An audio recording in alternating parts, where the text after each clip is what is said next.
Tere tulemast kuulama AI Powerment podcasti, mis on justkui teejuhiks tehisintellekti kiiresti arenevas maailmas, tuues sinuni tehisaru uudised, populaarsemate rakenduste ülevaated ja põnevad intervjuud tehisaru asjatundjatega. Mina olen Sandra Reivik, ettevõtja, AI Powermenti brändi looja ning tehisintellekti entusiast.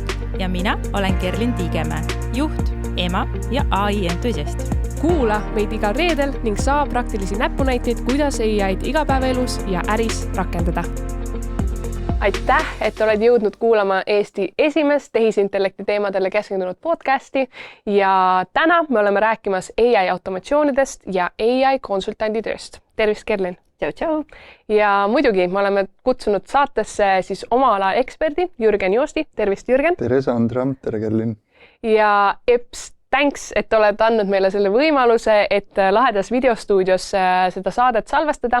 Nii et kui sa soovid kuulata meid ka videopildis, siis vaatame kas YouTube'ist või Spotify'st.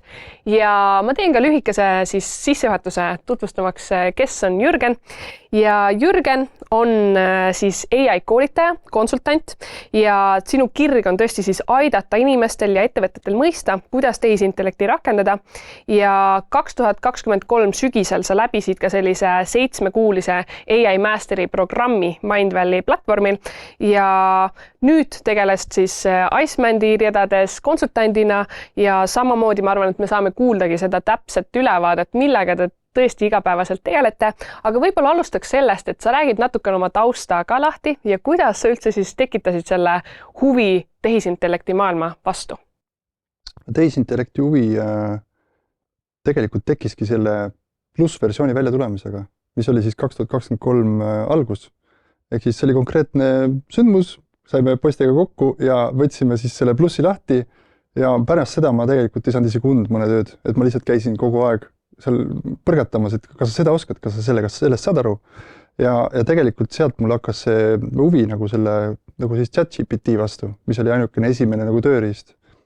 Ja tegelikult sealt asi läkski edasi, kuna see AI Mastery, mida sa mainisid, siis sellele eelnes ka siis selline AI Summit Mindvalley poolt, mis kestis 3 päeva ja ma olin seal esireas ja kogu aeg suu lahti ja mõtlesin, et täitsa lõpp, kas see on päriselt nagu, et kas see on see, mis praegu toimub, et sellised huvitavad uued nagu võimalused. Ja see 3 päeva oli tõesti selline, kus ma tegin tohutut märkmeid, mul oli täiesti kindel fookus, maailma tippesinejad loomulikult, oma ala eksperdid erinevatest valdkondadest, aga seal oli üks esineja, kes siis on Mindvalley selline väga tugev, kuidas öelda siis arhitekt, kes on üles ehitanud kogu need süsteemid, et tema jäi mulle fookusesse ja mõtlesin, mina tahan nüüd seda tüüpi kuulata ja lõpuks isegi naljatades ütlesin ka seda, et ma tahaks tema aju, sest et see, kuidas ta mõtleb ja lahendusi loob, on hullult äge. Nii et lugu oligi jah see, et nad kuulutasid välja selle AI Mastery ja siis ma mõtlesin seda, et see on nüüd see rong, mis praegu peatuses korras ootab, et ma tahan selle peale hüpata. Paljud eestlased seda kindlasti veel ei jõudnud teha, aga ütleme see nii-öelda selline kokkuhoidmise tunne, mis kõik selles Mindvalley stiilis koolitusel oli, see oli meeletult äge. Nii et sellest võiks pikalt veel rääkida loomulikult, aga mis ma nagu ütlen selle kohta on see, et käisime läbi väga palju alates algsest kuni siis isegi advanced asjadeni, aga oluline osa sellest oli see, et meil tekkis igapäevaselt harjumus siis olla selle AI keskel ja mõelda temast, või ta on kogu aeg meil nagu kõrval. Et kui me midagi nagu tegime, siis me võtsime kohe AI jälle appi. Et ma arvan, et see mindset nagu oli kõige tugevam asi, mis ma sealt sain, et olla 7 kuud iga päev siis selle AI-ga koos. Et see on minu lugu siis selle AI-ga, et seal on väga palju erinevaid, kuidas öelda siis, praktilisi ülesandeid, mis me tegime. Me saime seinast seina kõiki võimalikke oskusi alates ChatGPT algsest õppest täiesti, mis on instruktsioonid, on ju tol ajal ju tegelikult oli ainult instruktsioon, ei olnud assistente ega mitte midagi.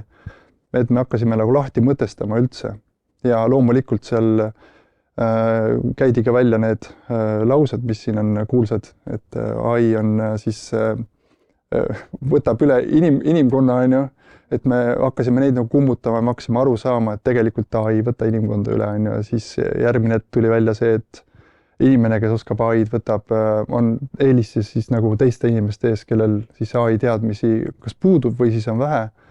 Nii et minu jaoks oli see selline tugev nagu mindseti shift, see Mindvalley nagu üritus. Ja ma arvan, et tegelikult sa olid ju varem ka tehnoloogia valdkonnas või siis sellises nii-öelda tehnoloogia maailmas ikkagi ka sees, et võib-olla annad natukene veel sinna tausta seda, et mis võib-olla 10 aastat tagasi, mis teekonnal sa olid? Just, ma arvan, et see kõik minu eelnev kogemus toetab natuke seda, et ma ütleme sellel kursusel 1000 inimese sees, ma olin ka sellise protsendi sees, top 10 sees, sest et ma sain tänu oma eelnevatele kogemustele väga palju aru nendest teemadest, mis seal räägitakse. Et minu taust on tegelikult alates 2006. aastast, siis lühidalt öeldes ma olin ühes Londoni agentuuris, esimene töö mul oli siis QA engineer, ehk siis ma tegelesin masspostituste kontrollimisega ja meie kliendid olid tõesti väga suured ja väga võimsad ja vastutus oli üsna suur. Ja minu karjäär ongi hästi loogiliselt läinud edasi. Järgmine oli siis Swedbank, kus ma olin 5 aastat, sellepärast et ma sain oma koodimise selgeks ja läksin sinna veebiarendajaks. Ja seal ma samamoodi jätkasin selle meili, nii-öelda kampaania meilide teemaga. Olin väga tugevalt seotud selle protsessiga ja olen ilmselt saatnud kõikidele eestlastele vähemalt ühe kirja panga poolt. Ja see protsess viis mind edasi järgnevale tööle, mis oli siis e-maili väljasaatmise tarkvara, mille arendusjuhiks ma läksin. Lühemat perioodi olin seal ja siis ongi kuidagi nagu loogiliselt läinud. Ja siis ma olin ka 3 aastat Eestist ära, väga pikalt. Enda jaoks tundus 6 aastat, aga seal ma siis kasutasin kõiki oma neid varasemaid võimekusi ja siis tegin Aasia turul siis tööd nii arendajana kui siis muude teemadega. Aga minu nii-öelda järgmised tööd, kui tagasi tulles oli ikka seotud müügiga, mis on ka väga tugevasti andnud mulle sellise insighti siis sellesse, et mida ma saan nagu müügiinimestele võib-olla peegeldada seda, et kuidas AI-d siis nagu müügis kasutada. Ja natukene ka turundust on seal, aga müügikogemus on mul olnud mitmeid aastaid ja olen ka sellest müügist välja tulnud ka põhjusel, et ma tahaks keskenduda ikkagi ühele tegevusele või ühele siis oskusele, mis mul on pigem tugevus. Ja ma arvan, et nüüd on ju seesama konsultandi roll on ju, et võib-olla tutvustad ka seda oma igapäevatööd, millega sa siis praegu tegeled ja mis on sellised võib-olla isegi väljakutsed ka konsultandina praegusel hetkel turult toimimine, sellepärast, et ei ole ikkagi see, et massiliselt kõik tehisintellekti integratsiooni nii-öelda otsivad ja siis rakendavad, on ju, et kas on mingisuguseid väljakutseid ka oma igapäevatöös? Väljakutsed tegelikult olid kõige alguses, ehk siis kui ma hakkasin tegema konsultanti tööd, ma arvan, see on siis 2024 aasta selline kevad, ehk siis hakkasime tegema lihtsalt kõnesid Eesti ettevõtjatele. Meil oli suur selline list ees, keda me hakkasime siis intervjueerima, ehk siis me alguses alustasime 2, aga ma pühendusin sellele siis põhiliselt ise. Ja väljakutse oligi see, et huvitav, et mis reaktsioonid sealt vastu tulevad või siis millised emotsioonid. Et eks ma ise ka kohanesin alguses, aga ma arvan, nende 10, ma nimetan need intervjuudeks ikkagi, et nad on intervjuu vormis ja nende 10 intervjuude vältel tegelikult ma sain aru, et ma ei mäleta ühtegi sellist korda, kus inimesed täielikult ütlevad, ei, ma ei soovi sellest rääkida. Inimestel oli juba teadlikkus, et see AI on siia saabunud ja midagi ümberringi toimub, infot on hästi palju ja seda infot ei jõua ju kogu aeg tarbida ja selline segadus oli. Numbrites võib-olla rääkides et ma arvan, et üks sellest 10, ma arvan 60 intervjuust vastas, et jah, mul on olemas juba partner, see on ainult üks. Ja ma võin öelda, et kuskil 90% väitsid, et nad ei ole sellega veel kokku puutunud üldse AI-ga. Ehk siis on see korraks see kuidas ma nimetan seda siis AI guugeldamine, ehk siis see on see pettumuse koht, kus nad hüppavad siis sinna AI-sse, teevad selle konto ja siis korra guugeldavad, pettuvad ja siis on tekkinud selline nagu hoiak, et ei ole see minu jaoks ja ma ei saa sellest midagi aru. Aga üsna pea ma siis hakkasin ka lähenema sellest, et ma esimesena küsin ka tegelikult, kui paljudel üldse kokkupuudet on, siis inimesed on hästi ausad, ütlevad, et mul on 0, või ma korra proovisin ja ma olen valmis nüüd kuulama, mis ta siin on ja milleks ta on ja kuidas see saab meid aidata. Mõni hakkab kohe vabandama, et ma ei usu, et üldse saab kuidagi aidata, et meil on sellised protsessid. Aga vastates siis sellele, et mis see konsultandi töö on, siis tegelikult selle töö mõte on see, et mina kui konsultant püüan kaardistada alguses inimese, ma kaardistan ka tema sellise hirmu või siis ka sellise skeptilisuse kohe. Ja kui see on piisavalt tugev, et asjast edasi rääkida, siis ma lihtsalt julgustan teda natukene rääkima, ma räägin talle natuke rohkem sellest AI-st ja sellest, et see ei ole midagi hirmsat. Ja järgmisel hetkel on see, et ma tegelikult püüan hästi palju kaevuda sinna ettevõtte päriprotsessidesse, jättes välja igasugused AI-d ja tehisintellekti justkui võiks olla asjad, vaid milline see tänane olukord on. Ja need vestlused on läinud tihtipeale ka väga sügavaks ja väga selliseks isiklikuks, sellepärast, et mõni ütleb, et tõesti Jürgen ise ka tunneb piinlikkust, et ma saan aru, et meil on mõned asjad ikka väga lappes. Ja selle nagu intervjuu eesmärk on lõppude lõpuks ikkagi tuvastada sellised kitsaskohad või siis nagu valupunktid. Ja need valupunktid siis annavad sellise hea platvormi siis alustada mingisuguse asja täpsema uurimisega, et me lähme mõne protsessiga väga siis nagu kuskile sügavuti. Ja kuna need intervjuud on sellised 45 minutit, siis on juhtunud ka nii, et 30 minutit me räägime ja me saame mõlemad aru, et kõik on tegelikult väga hästi. Inimesed ütlevad, et meil on kõik hästi, mul on siin tabelid on tehtud, mulle õudselt meeldib Google Sheets ja mulle meeldib asju niimoodi tabelis liigutada. Aga kui küsimusele peale, mis ma küsin on näiteks, et kas sul nädal aega puhkust saad võtta, just ei mingil juhul, siis me lähme selle asjaga sügavuti, et võimaldada juhil siis võtta endale ka see nädalane puhkus. Et see ei tähenda, et asi on halvasti, vaid seda saab muuta ka selliseks, et inimesed saavad endale puhkust võtta. Ja neid use case on igasugused erinevaid, vestlused on hästi meeldivad, mulle tõesti väga meeldib suhelda nende juhtide ja nende inimestega, kes usaldavad oma võib-olla isegi mitte saladusi, aga äriprotsesse ja julgevad tunnistada, et neil on midagi lappes. Et seal on välja tulnud väga palju huvitamaid asju, kui teil huvi pakub, näiteks me oleme siin, ma arvan, varasemates episoodis on siis jooksnud läbi ka see, et kuidas me jõuame automatiseerimiseni. On ka see, et automatiseerimisele eelneb digitaliseerimine ja digitaliseerimisele eelneb siis standardiseerimine. Ehk siis mõnikord need vestlused jõuavad sinna välja, kus nad justkui on valmis automatiseerimiseks, aga me leiame mingisuguse ühe protsessi, mis ei ole isegi digitaliseeritud, mida täna teeb siis keegi inimene ja mis on siis füüsilisel kujul, kas see on mingisugune aruanne paberil või mingisugused muud andmed liiguvad füüsiliselt.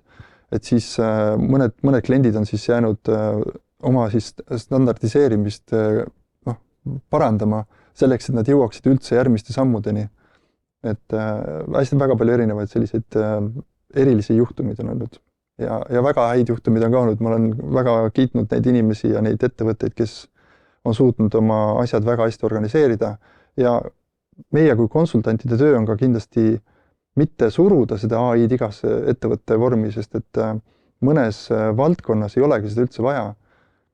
Mingid kindlad valdkonnad, kus on, ma arvan, 3-4 lepingut, neil on väga oluline isiklik suhtlus klientidega. See tähendab seda, et nad helistavad üks-ühele telefonidega ja suhtlevad kliendiga, et sinna ei saa tehisintellekti vahele panna. Et see ei ole nagu must-have asi kõikidesse vormidesse, et selles suhtes ma püüan seda piiri väga hästi tunnetada, et kuhu see sobib ja kuhu see ei sobi. Ja see on väga huvitav, sest tegelikult sa oled justkui kohe esimesest reast, kes kinnitab seda statistikat, et mõni aeg tagasi tuli välja see Statistikaameti uuring, mis ütles, et tehisintellekti kasutus Eestis kasvas 2 korda ja see number oli vist umbes 7-12 peale, ehk tegelikult ongi samamoodi 1/10, kes päriselt on sisuliselt seda enda protsessides kasutusele võtnud. Et meil võib-olla ka siin räägime kõigest nendest juhtudest, mida on tehtud, millest ka palju rohkem meediasse jõuavad, aga väga suur osa Eesti ettevõtetest ei ole üldsegi nii kaugel ja nad pole üldsegi valmis, nagu sa välja tõid kenasti, et neil on need eelmised sammud hoopiski tegemata. aga võib-olla läheme nüüd natukene niisugusesse laiemasse valdkonda, et siit edasi, et kuidas sina näed üldse seda, sa tõid just välja, et tehisintellekt ei pea igas su protsessis olema, aga milline on selline, ütleme, kõige olulisem roll täna tehisintellektil üldse, kui maailma mõista või mõelda või ettevõtete peale? Ma läheneksin sellele siis nagu filosoofiliselt, nagu mulle meeldib seda teha, on see, et see tehisintellekt on tulnud meile siia midagi õpetama. Ta on tulnud siia teatud korda looma, see ei ole selline filmistsenaarium, mis tuleb ja loob korda jõuliselt, vaid mina mõtlen just seda, et ma olen ise samamoodi üles kasvanud QBasicu aegadel ja ma olen kasutanud MSN-e ja kõik enne sellele siis eelnevaid selliseid suhtlusvorme ja kommunikatsioone. Ehk siis ta on tulnud siia õpetama meid uuesti suhtlema ja hästi kontekstilikult siis lähenema igal olukorrale. Ehk siis see kommunikatsiooni parandamine näiteks on minu jaoks selline asi, kus ma tunnen, et me ei saa temaga lihtsalt suhelda, nagu me oleme seda teinud 10 aastaid siin interneti aegade alguses saadik, et ei ole okei lihtsalt öelda ja soovid paari sõnaga midagi küsida, vaid sa pead väga hästi ennast väljendama, sa pead teadma täpselt, mida sa soovid, mis su eesmärk on, selleks, et sa mulle midagi pakkuda saaksid, ma saan sulle anda sellist ja sellist infot, ehk siis see on selline süvitsi suhtlemine ja see mulle on väga palju nagu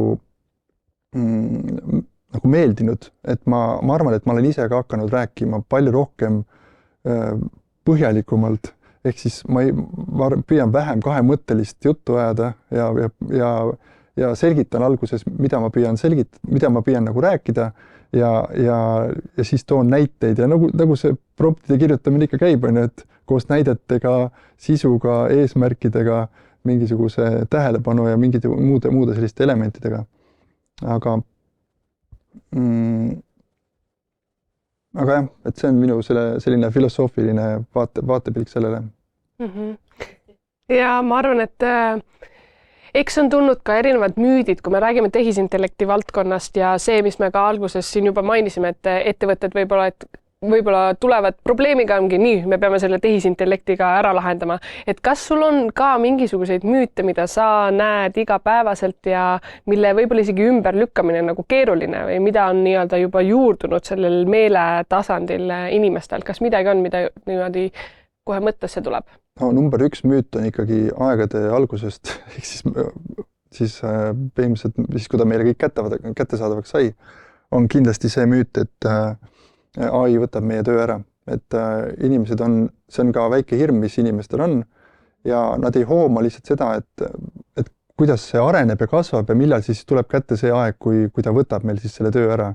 Et seda peab väga palju ümber kummutama ja mina näen seda pigem selliselt, et nagu see on selline, et me toetame tegelikult üksteist. Samamoodi minu nõrkused on kindlasti näiteks sisu kirjutamine või mis iganes kirjatöö kirjutamine, siis see tänu AI-le siis ma saan seda nõrkust endal nagu tugevdada ja ma saan oma kirjatööd teha, mis eeldab, et ma oskan väga hästi selgitada talle, mis mul nüüd vaja on ja mis eesmärgil mul vaja seda teha on. Aga me täna näeme seda, et tehisintellekt võtab ikkagi teatud töökohti ära juba, eks ju, et pikas plaanis see mõju on ikkagi päris märkimisväärne kogu siis sellisele töötavale osale inimkonnast, et niisugused juuniorkohad on, et räägime juuniorarendajatest või juristidest oleme rääkinud, kellel on väga raske saada täna tööturule, sest neil on niisugused need baasteadmised või niisugused esimesed praktilised kogemused saavutamata, mida täna juba ettevõtjad ootavad. Kuidas sa seda vaatenurka näed, et võib-olla ka need vestlused, mis sul nende ettevõtetega on olnud, jah, me saame öelda, et pikas plaanis loomulikult see kogu maailm muutubki ja kõik töökohad kindlasti ei kao, aga samas osade ettevõtjate jaoks on see väga relevantne küsimus, ma arvan. See on selline lugu, et on olemas mitut erinevat siis case'i, mis minu puhul on juhtunud. Üks on see, et loomulikult ettevõtjad näevad mingisuguses positsioonis oma ettevõttes hästi palju ajalist kulu, aeg tähendab ettevõtjatele ikkagi raha ja nad näevad selles uues AI lahenduses pigem sellist väga tugevat alternatiivi inimesele. Ja teisalt on olemas ka sellised juhtumeid, kus ma olen saanud kliendiga rääkida ja ta ütles, et ma olen just palkama asunud 2 inimest. Et mõte on, et ma kohe palkan, aga kui sa räägid, et see võimalik ära teha, siis tähendab seda, et me ei jõuagi sinna palkamiseni, vaid püüame selle ära lahendada siis tehisintellekti siis lahendusega, ja see on juba ette teada, ettevõtja ütles, et see on ette teada, et see on väga selline korduv ja väga selline robotlik töö, mis võiks ju mõistlikul hulgal anda ära ikkagi AI-le. Aga mis on seotud selle töökohtade kadumisega, siis ma arvan, et seal on ka teatud tasakaal, sest et AI on ka väga palju tekitanud uusi töökohti. Ja loomulikult CV-desse on tekkinud uus lahter, et kas ma oskan AI-d kasutada, kas mul on kokkupuude olemas, et ma arvan, et see on loomulik selline kulg asjadel, et need inimesed, kes ikkagi on nagu selle tehisintellektiga rohkem kokku puutunud, on natukene rohkem võib-olla siis eelisseisus nende ees, kellel seda ei ole. Ja paljud ettevõtjad on ikkagi hakanud oma kogu seda meeskonda üle vaatama, et kui on inimesi, kes täielikult on vastu sellele, sest neid inimesi on, kes ütlevad, ma ei hakka seda õppima, see ei ole mulle vajalik, siis seal tehakse nagu korrektuurid paraku ja see on juhi enda otsus, kuidas ta seda teeb. Aga nähes seda huvi koolituste ja huvi sellise harimise vastu, siis kõik juhid on ikkagi olnud seda meelt, et ma võtan kõik oma inimesed kokku, me jagame neile teadmisi, ma tahan, et kogu minu meeskond oleks teadlik, millised arengud hetkel on ja siis kes sellega tuleb kaasa, kes sellega ei tule kaasa. Ma nüüd segasin sulle vahele oma küsimusega, et kas tahtsid nendest müütidest veel natuke jagada, et mis sul veel laual on olnud? Väiksemad müüdid, ma alustasin enne suuremast müüdist, aga väiksem müüt on loomulikult see, et AI on kulukas. Siis seal on kindlasti, see oleneb case'ist, aga ma pigem arvan, et selline ühe lahenduse tegemine on kindlasti vähem kulukas, kui mõelda inimese peale, kes siis on täiskohaga tööl ja siis teeb seda sama asja. Et seal on lihtsad arvutused tegelikult võimalik teha ja soovituslik mõelda aasta lõikes, mitte kuu lõikes ega päevade lõikes, et kui sa lööd kokku sellised arvud ja töötunnid või mingid tegevused aasta lõikes, et siis sa saad tegeliku pildi ette, et kui palju see võib aidata. Okei, aga lähme hoopis selle teise põneva valdkonna juurde, mis ütlesid, et sinu enda isiklik huvi on kõiksugu automatsioonid. Ja kui me räägime nendest AI automatsioonidest, kuidas sa seda selgitaksid niisugust väga lihtsas keeles, et mida see siis tähendab ja kuidas AI automatsioon erineb sellisest klassikalisest automatiseerimisest, mida ettevõtted on juba tükk aega teinud? No automatiseerimine, ma arvan, kõige lihtsamini selgitatav ongi see, et need lähevad siis nagu 2 suunda, et on automatiseerimine ja siis on see generatiivne AI pool, ehk siis need AI tööriistad, ChatGPT-d ja sellised isiklikud assistendid ja kõik muud. Et automatiseerimise lihtsam selgitus ongi see, et selle võtmeelement on ikkagi API. Ehk siis automatiseerimine toimub platvormidel, kus me saame ühendada hästi palju erinevaid kliendi siis tarkvarasid omavahel ja siis sinna vahele pannakse selline AI väike nupukene, mis töötleb andmeid või siis teeb midagi. Ehk siis see on võib-olla üks väike erinevus sellisest klassikalisest siis automatiseerimisest, mis on ka olnud, tegelikult API on alati olnud, aga automatiseerimise põhivõti on ikkagi API. Et kui on võimalik mingisugust töövoogu optimeerida niimoodi ära, et see tehisintellekt suudab siis selle info läbi API-de viia erinevatesse tarkvaradesse ja lõpuks siis öelda, et jah, ma olen kõik info kätte saanud ja nüüd inimene saab jätkata, olgu see siis mingi päris tegevus ettevõttes, mingi toote tegemine või siis mingisugune asi, mida inimene oma kreatiivsusest siis teeb. Aga see protsess, mis siis nagu automatiseeritud on, et see on selline automaatne suhtlemine erinevate platvormide vahel, kus tuuakse kaasa infot ja siis seda natukene töödeldakse, võib-olla siis kirjutatakse sulle mingisugused töötaskid kuskile süsteemi või siis loetakse meile, küsitakse lisaküsimusi, et see ongi selline tehisintellekti väike osa nendest asjadest. Aga mida see generatiivse AI komponent sinna juurde annab? lihtsalt selle klassikalise automatiseerimisele, võib-olla sa saad seda rääkida mingisuguste näidete lõikes, et kas on mõned valdkonnad, kus sa saad mõned näited tuua sellisest automatiseerimisest, mis on populaarsem? Ma arvan, et üks hea näide on selline, kus ma kaardistasin ühe ettevõtte siis kliendi päringu onboardingu. Ehk siis ma tegin sellise läbilõike, et milline see protsess praegu on. Ja seal protsessis oli tohutult ülekoormatud projektijuht ja ettevõte kaalus ka endale müügijuhi tööle võtmist, sest et ta ei suutnud projektijuht ei suutnud kõike seda müüki ära hallata, lisaks veel hallata omaenda projekte. Et ma kaardistasin selle ära täiesti visuaalselt, seda ma olen ka õppinud. Ja ma viisin siis selle sellisesse kohta, et mis justkui oleks kogu see onboarding siis koos tehisintellekti abiga. Ja see nägi välja niimoodi kompaktsemalt öeldus niimoodi, et kui klientidel on kodulehel näiteks päringuvorm, siis mina arvan, et see kõige suurem kurjajuur on see muu lahter, mida kõik kasutavad, sest et see muu võimaldab kõikidel inimestel panna sinna oma mõtteid ja küsimusi, mida võib-olla see ettevõte ise ei pakugi. Aga see põhjustab väga palju sellist inimlikku ajakulu, et sa pead sellele muule kogu aeg vastama. Et kui ma teen täna A ja B toodet ja mul käest küsitakse C-d, siis ma pean vastama, et me seda C-d ei paku kahjuks. Kui see kordub päevade lõikes, nädalate lõikes, aastate lõikes, võtad jälle aja kokku sealt, et kui palju sinna aega kulub. Teiseks, päringuvormid on ikkagi, seal on mingi mõistlik pikkus päringuvormidel. Kui sul päringuvormis on 3 lahtrit, eesnimi, email, telefoninumber ka ja siis see muu on ju, et siis tähendab seda, et sealt hakkab jada pihta, et inimesed hakkavad küsima küsimusi, sa pead vastama.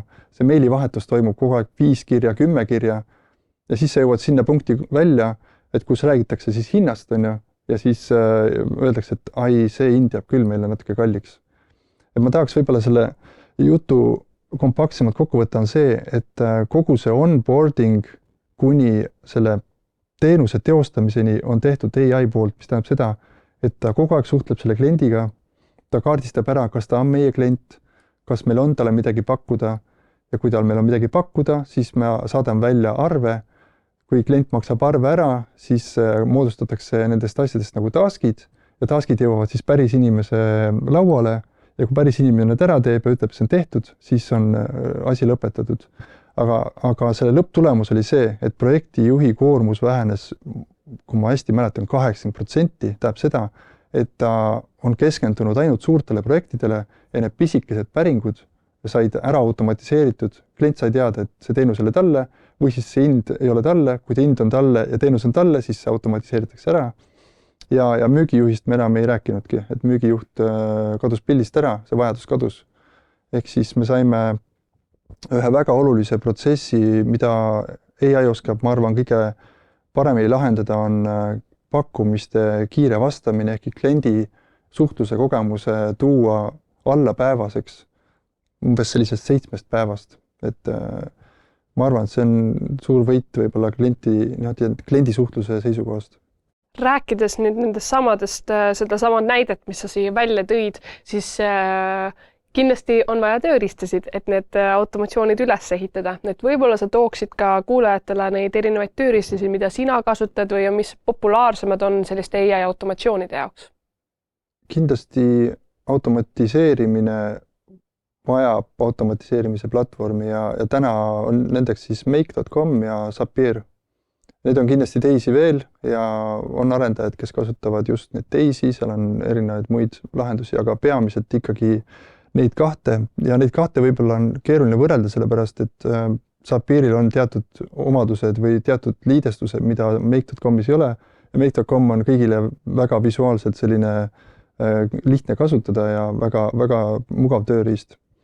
Ja kindlasti on seal üks komponentidest siis olenevad siis vajadusest, kas siis Claude'i API või siis on OpenAI API, mis siis kutsutakse sinna sisse. Ja siis on erinevaid muid platvorme, kus ühendatakse meilikontod ära omavahel näiteks, siis ühendatakse ära CRM-i tarkvara mina kasutan väga palju Airtable'it ja kasutan seda siis nagu andmebaasiks.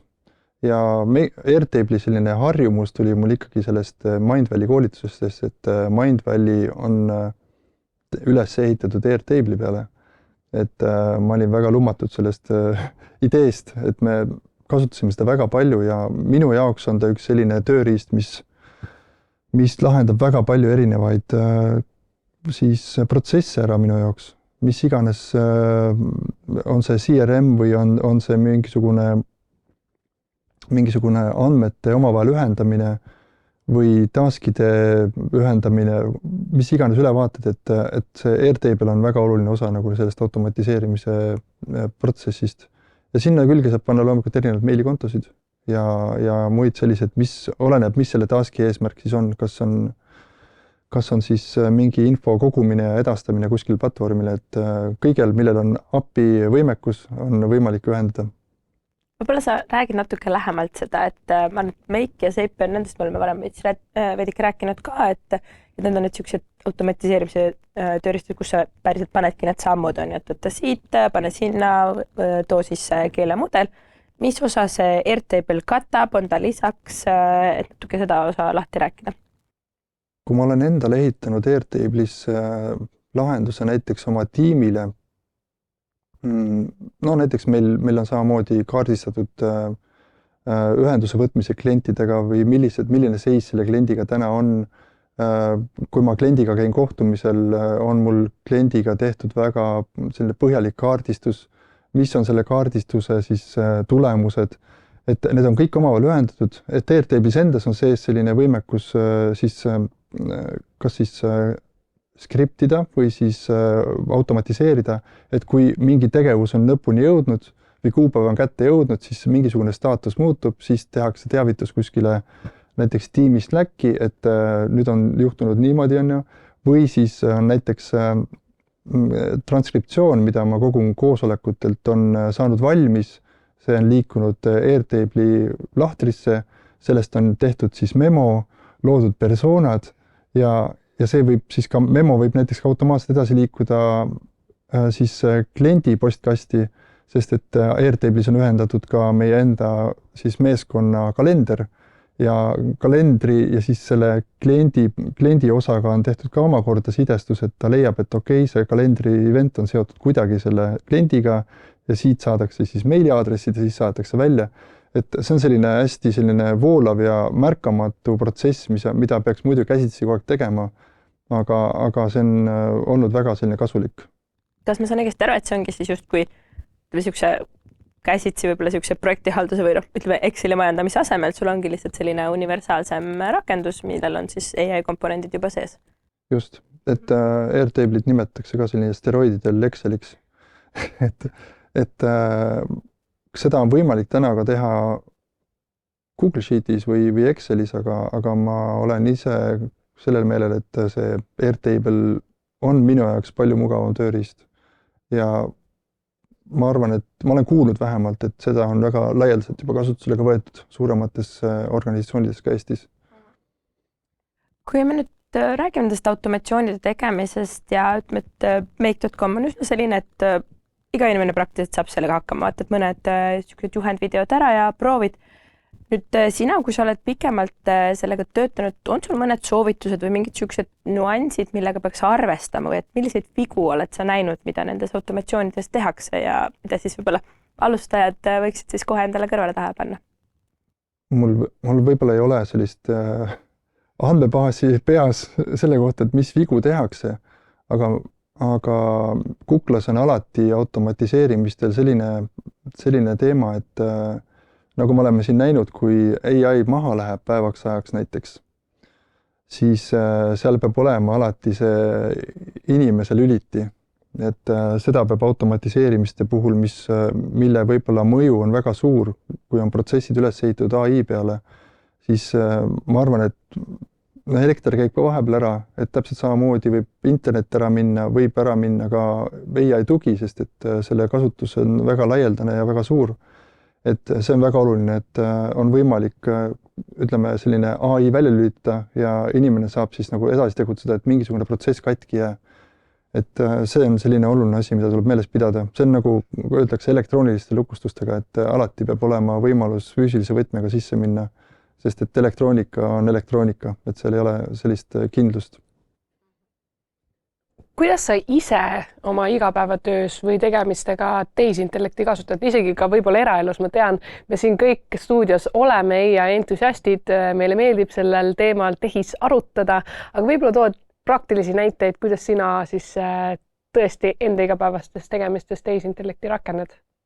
Tööalaselt ma kindlasti tõin välja selle, ma arvan, minu enda kõige selline põnevam kasutusala on see intervjuude siis kaardistamine, et minu kohtumistel on alati kaasas siis AI, kes, ma olen teinud väiksed testid, mis kõige paremini eesti keelt oskab, et eesti keel on superkeel, väike keel, et sellegipoolest me ei ole nagu niivõrd hästi transkribeeritavad kui siis inglise keel, aga see tööriist on mulle hästi oluline sellepärast, et ma tean, et ta on minul kaasas, ta kuulab ja märgib maha kõik, mida me siis räägime selle intervjuul.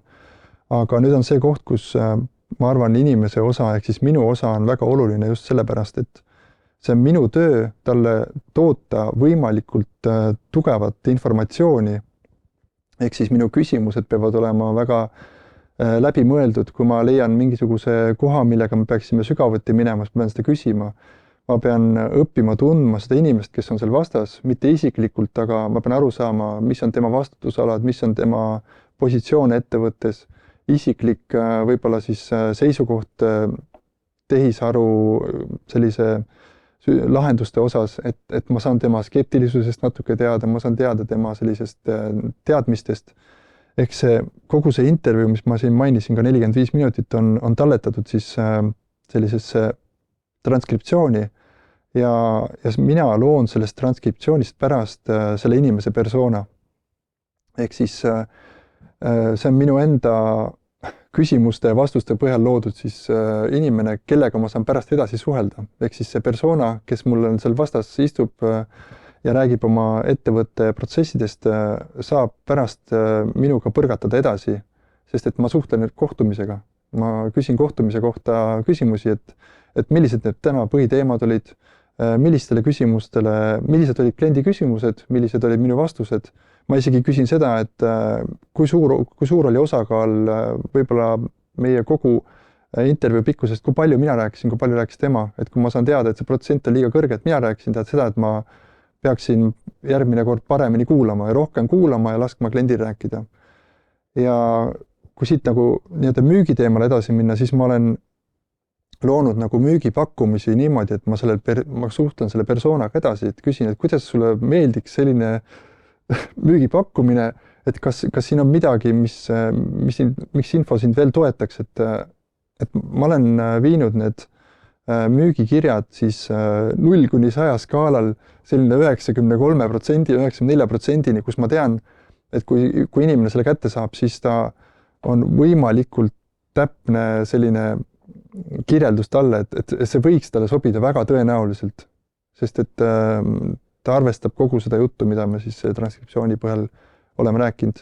Et see on minu üks protsess, mida ma tööalaselt kasutan.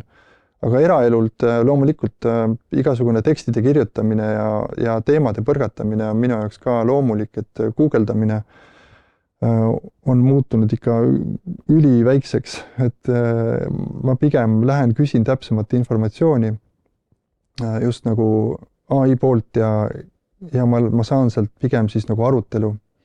Et fakte ma siin otsima ei lähe ja kui ma isegi jõuan mingi faktideni, siis need faktid tuleb ära kontrollida, et kui mõtlete nüüd natukene või mõelda tulevikku ette, ennustame natukene, millised need teie lahendused on need, mis muutuvad niisuguseks peavooluks või mainstreamiks, mis on väga populaarsed tulevikus?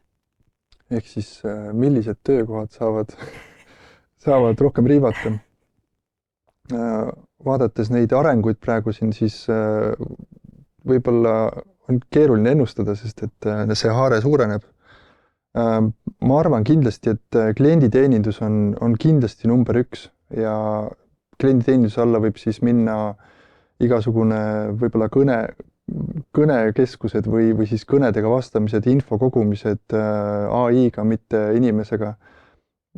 Ja sellised kõnekeskused või tugikeskused või tugisupordid, ja täna on ka ju väga häid edukaid selliseid tootetoe roboteid, kes annavad sulle vastused väga hästi ja alati on seal väike pisikene võimalus, et sa saad ka inimesega kuskil rääkida, aga mul on väga häid kogemusi ja on ka kehvu kogemusi loomulikult olnud. On häid kogemusi olnud, kus isegi saad oma lepingu muudatused ära teha AI abil, et see on, ma arvan, suurepärane, et see on, ma arvan, see kõnekeskused ja kliendi tugi on üks nendest. Võimalik jah, et kuna siin aasta alguses on välja tulnud ka selliseid operaatoreid, et siis ma veel ei kujuta ette, mida need endast kujutavad, mida me tulevikus siis mõtleme selliste päringute all, et kui me soovime, siin tuuakse näiteid reisimise kohta, aga reisimise selline planeerimine on hästi individuaalne, et võib-olla meie pere on selline, kes me tahame väga täpselt ise valida, kuhu me lähme või millal me lähme või kus me ööbime, aga teoreetiliselt on võimalik ikkagi kogu see ülesanne anda siis teisarule ja ta teeb sinu eest väga palju tegevusi ära, kasutab su arvutit ja kasutab sinu kontosid. Ma arvan, et kas sa usud, et inimesed on valmis või mis hetkel nad on valmis selleks, et ma nüüd annangi päriselt selle arvuti ära selle nii-öelda võimukoha, et ma saan ise neid asju teha? Ma arvan, et see on niimoodi, et see ei ole nagu, et suurem osa hakkab seda kasutama, vaid seda kasutab ikka teatud osa, et ma sellesse ei usu, et kõik inimesed selle lainega kaasa lähevad. Et on inimesi, kes ikkagi ei ole siiamaani endale ka arvutit selgeks teinud. Et ma olen ka kuulnud ühest inimesest, kellel polnud isegi e-maili siin viimastel aastatel, et siis ma mõtlesin, et inimesi on igasuguseid tõesti, et on inimesed, kellel on uudishimu tehnoloogia vastu, et ma arvan, nendel on see uudishimuga siis katsetada neid uusi asju. Ma isiklikult ütlen, et ma olen hästi selline tasakaalukas infotarbija samamoodi.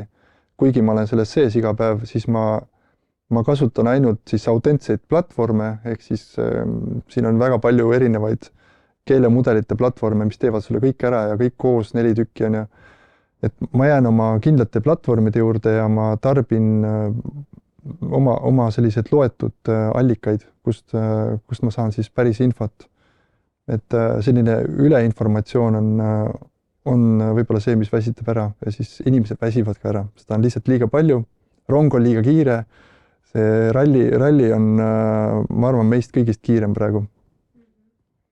Ma arvan, et nüüd olekski paslik liikuda ka sellesse, et kui nüüd kellelgi tekkis sellesama episoodi vältel huvi, et okei, ma tahaksin ka esimest AI automatsiooni üles sätida või mõelda isegi, mis need võimalused võiksid olla, võib-olla mitte kohe, aga siis pikemas perspektiivis, siis mis oleks võib-olla sinu sellised 3 praktilist sammu, mida võiks siis AI automatsioonide jaoks teha? Kõigepealt sa pead teadma, mis sa võiks ära lahendada, sa peaks olema aru saama, et mul on mingisugune protsess, mida ma teen. Olgu see siis näiteks,